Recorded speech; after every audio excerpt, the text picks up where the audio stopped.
ভারতের মানচিত্রটা ইতিহাসের ফল না, এটা ছিল তাড়াহুড়োর ফল।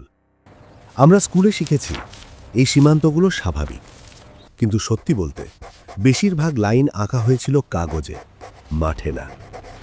1947 ব্রিটিশরা চলে যাচ্ছে, কিন্তু যাওয়ার আগে একটা সমস্যা, একটা দেশকে দুইটা বানাতে হবে। এই কাজটা দেওয়া হলো একজন মানুষের হাতে, নাম সিরিল র্যাটক্লিফ, যিনি এর আগে কখনো ভারতে পা রাখেননি। তাকে সময় দেওয়া হলো মাত্র 5 সপ্তাহ। 5 সপ্তাহে লক্ষ লক্ষ মানুষের ভবিষ্যৎ ঠিক করার দায়িত্ব। সমস্যা র্যাটক্লিফ ছিলেন না, সমস্যা ছিল সময়টা। সবকিছু হচ্ছিল প্যানিক মোডে। ব্রিটিশ সরকারের একটাই লক্ষ্য, ক্লিন এক্সিট। সীমান্ত ঠিক হলো কিনা সেকেন্ডারি। ফলে কি হলো?